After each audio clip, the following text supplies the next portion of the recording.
Kami yang akan mengungkap ya, demi masa depan, bukan kami. Kalau kami sendiri kan sudah berintegritas ya, sudah membuat fakta integritas nih. Kami akan menerima apapun hasilnya. Kalau ada ketidakpuasan terhadap sebuah proses, ada mekanisme hukum. Ini yang kami pakai sampai titik akhir. Capres Mahfud MD memastikan dirinya tidak ragu-ragu menggugat Pilpres 2024 ke MK. Hal itu disampaikan saat TPN Ganjar Mahfud melakukan konferensi pers pada Kamis 21 Maret. Dalam momen itu tersorot tangan Mahfud mengepal hingga sedikit menggebrak meja. Mahfud pun mengaku akan menerima putusan MK pada akhirnya. Gugatan itu sebenarnya begini. Kita ini melakukan reformasi karena ingin membangun negara ini sebagai negara demokrasi dan negara hukum. Demokrasi dan nomokrasi. Perjalanan pertama sampai belasan tahun itu bagus. Demokrasi dan hukum kita lumayan lah bagus. Paling tidak dari sudut institusionalisasi. Tetapi pemilu yang sekarang ini dinilai oleh banyak pakar, pelaku politik yang sudah senior sekali sebagai pemilu yang paling brutal, karena memang tidak ada pemilu sebelumnya yang seperti ini, di mana aparat turun, lalu pejabat tertinggi juga turun, meskipun bilang tidak kampanye, isinya pasti dirasakan kampanye, sehingga ini dianggap, apalagi ada ancaman-ancaman politik, gentong babi, politik kerah putih dan sebagainya dipakai semua, sehingga ini dianggap pemilu paling brutal. Oleh sebab itu kita ingin mewariskan kepada generasi yang akan datang, jangan terjadi perusakan terhadap demokrasi dan hukum. Karena kalau demokrasi dan hukum dirusak, nanti akan terjadi lagi yang akan datang itu. Kalau mau pemilu, Anda dekat dengan kekuasaan, Anda punya duit. Hanya itu, lalu orang yang biasa-biasa, yang hebat-hebat tidak bisa tampil untuk ikut ngurusin negara. Nah, oleh sebab itu apa yang kami lakukan ke MK ini bukan mencari menang, tapi beyond election, masa depan, bukan sekedar untuk pemilu hari ini, tapi masa depan ratusan tahun yang akan datang. Demokrasi kita harus sehat, dan itu harus diungkap di sebuah teater hukum yang bernama Mahkamah Konstitusi. Kami yang akan mengungkap ya, demi masa depan, bukan kami. Kalau kami sendiri kan sudah berintegritas ya, sudah membuat fakta integritas nih. Kami akan menerima apapun hasilnya. Kalau ada ketidakpuasan terhadap sebuah proses, ada mekanisme hukum. Ini yang kami pakai sampai titik akhir, agar rakyat dan bangsa Indonesia di masa depan, generasi muda seperti saudara ini ikut menjaga Indonesia harus dibangun sebagai negara demokrasi yang benar, berkeadaban dan berkeadilan, juga berhukum kan. Itu saja. Terima kasih. Ada satu atau dua pertanyaan lagi, setelah itu kita tutup ya. Tadi yang di tengah. Siapa lagi? Oke, kalau ada. Ya, selamat siang. Pak Ganjar, Prof. Mahfud. Saya Lucy dari Metro TV. Kami menanyakan mengenai Pak Hamzah yang dilaporkan ke MK soal putusan yang juga di tengah persiapan menuju sengketa PHPU ini, Pak Ganjar, Prof. Mahfud. Dan yang kedua, di tengah ini masih berlangsung apel PHPU nanti, Mas Gibran sudah bicara soal merangkul 1 dan 3. Kalau siapa melaporkan apa, biarkan itu berproses sendiri begitu. Kalau soal rangkul-rangkulan, kita ini berteman semuanya. Toh para kandidat ini anak-anak bangsa gitu ya. Kalau ibarat sebuah pertandingan itu ada saat mulai, ada saat akhir. Tentu apapun nanti keputusan sebagai sebuah upaya tertinggi yang bisa kita lakukan dan kita putus, mari kita berpikir soal bangsa dan negara ini. Mari kita berpikir nasib rakyat.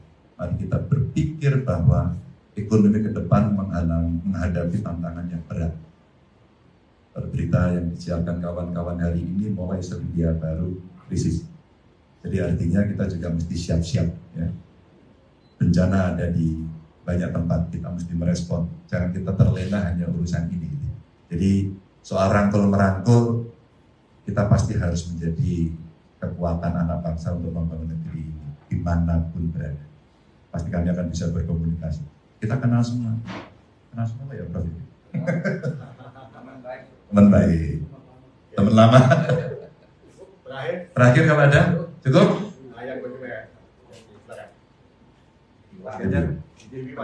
Penegasan artinya dari statement hari ini dari Mas Ganjar sendiri ini apakah menolak hasil dari KPU? Terus kalau hak angket ini digulirkan, sikap partai Mas Ganjar apakah akan tetap mendukung pemerintah atau hak angket ini hal yang berbeda? Tadi saya sampaikan angket nanti akan ada di parlemen. Soal sikap partai kemana nanti partai akan memutuskan. Yang pertama tadi penegasan apakah arti ini menolak hasil dari KPU? Oh, kami akan ke MK. Jadi kami akan ke MK ini untuk mengungkap apa yang dari awal sampai dengan akhir yang tadi kami ceritakan itu. Sehingga betul-betul tadi Prof. Mahfud juga sampaikan bagaimana mengawal demokrasi ini bisa berjalan. Karena hanya lembaga ini yang bisa mengadili dari seluruh apa yang ada. Sehingga harapan kita hasil itu pasti sebelumnya ada proses. Maka inilah yang harus dibuka semua. Teman-teman terima kasih semuanya, para pendukung terima kasih. Jaga bangsa dan negara kita, jaga demokrasi kita. Wassalamualaikum warahmatullahi wabarakatuh. Saudara-saudara sekalian, terima kasih untuk kehadirannya.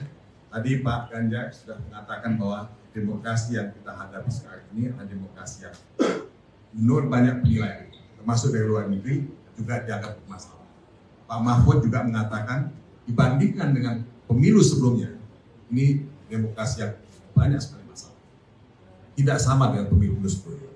Nah saudara-saudara, sekedar untuk menambah saja, majalah The Economist, majalah yang sangat tua dan berpengaruh di Inggris, dibaca di seluruh dunia, itu mengatakan pemilu kita ini dia sebut sebagai the most undemocratic election.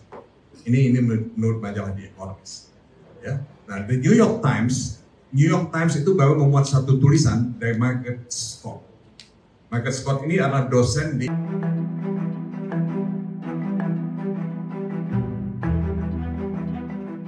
Paslon 01 Anies Baswedan dan Caimin mengalami kekalahan dalam kontestasi Pilpres 2024. Selesai Anies Imin kalah, rupanya sebagian besar Timnas Amin sudah tidak aktif lagi. Dikutip dari Warta Kota, hal tersebut disampaikan oleh Ko-Kapten Timnas Amin Sudirman Said yang memang mengakui sebagian besar personil Timnas Amin sudah tidak aktif lagi. Hal itu dikarenakan kegiatan Timnas Amin tidak banyak dan sepadat seperti pada masa kampanye. Oleh sebab itu, dari 700 orang personil Timnas Amin, sebagian diantaranya sudah tidak aktif lagi. Ia pun menyayangkan penjelasan itu terkesan Timnas Amin tidak solid hingga menyerah seusai Anies Caimin kalah. Sebaliknya, Sudirman Said menepis isu Timnas Amin sudah tidak solid lagi. Di satu sisi, Ketua Tim Hukum Paslon 01 Ari Yusuf Amir menyatakan pihaknya sudah resmi mengajukan gugatan ke Mahkamah Konstitusi atau MK. Ia mengatakan gugatan ke MK sebagai wujud amanah rakyat yang jumlah pemilihnya mencapai 40 juta suara. Ari mengatakan gugatan ke MK lebih berfokus pada posisi pencalonan Gibran Rakabuming Raka dalam Pilpres 2024.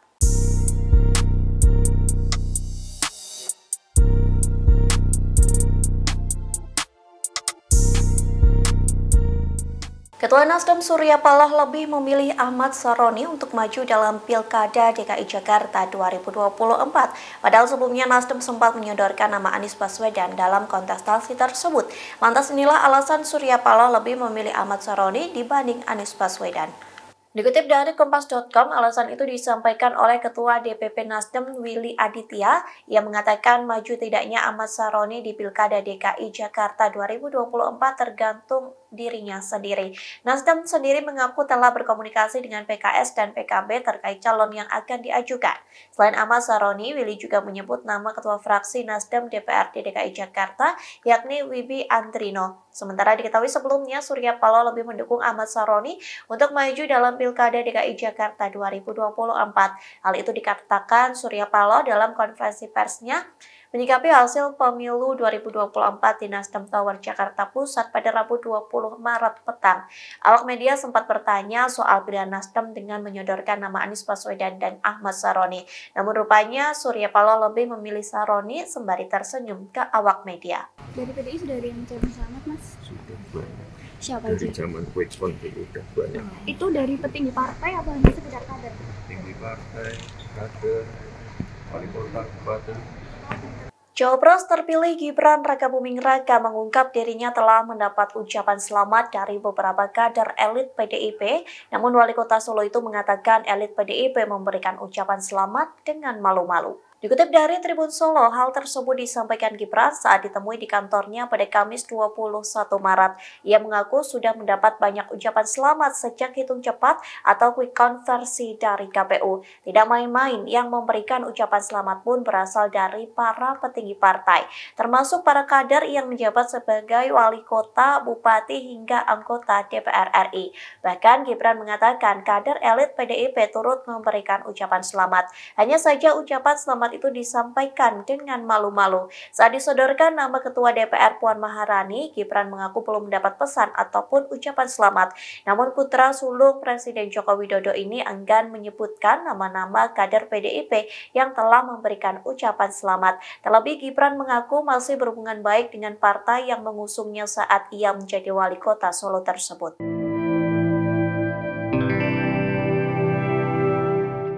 Ketua Umum Nasdem Surya Paloh memberikan ucapan langsung ke Prabowo Gibran yang memenangkan kontestasi Pilpres 2024.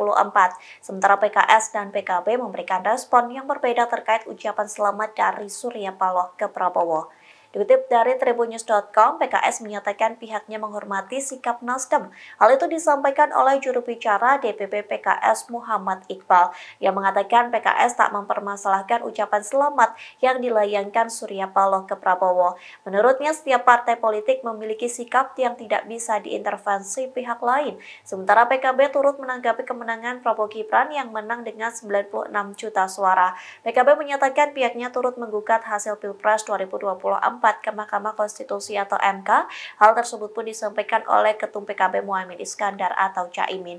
Adapun pernyataan itu disampaikan Caimin melalui video berdurasi 11 menit bersama dengan Anies Baswedan. Caimin mengatakan tim hukum Amin akan mewakili Paslon 01 untuk mengajukan gugatan Pilpres di MK.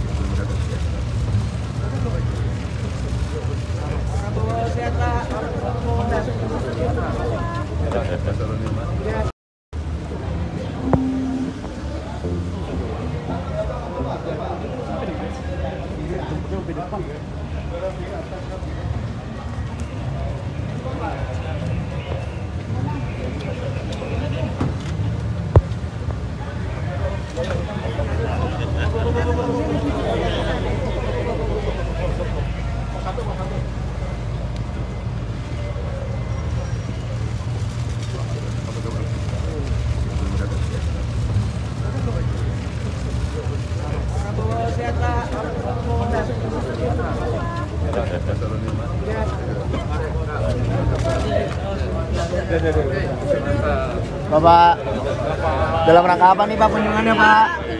Pak, dalam rangka apa nih Pak? Ajakan koalisi semakin kuat dong Pak. Bapak. Kapan sudah jadi presiden? Nah, itu dulu.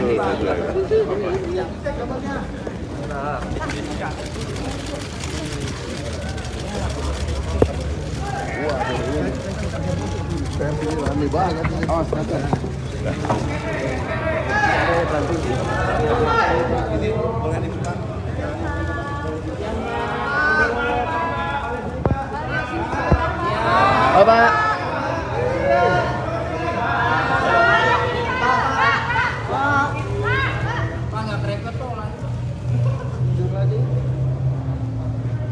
Udah Bang.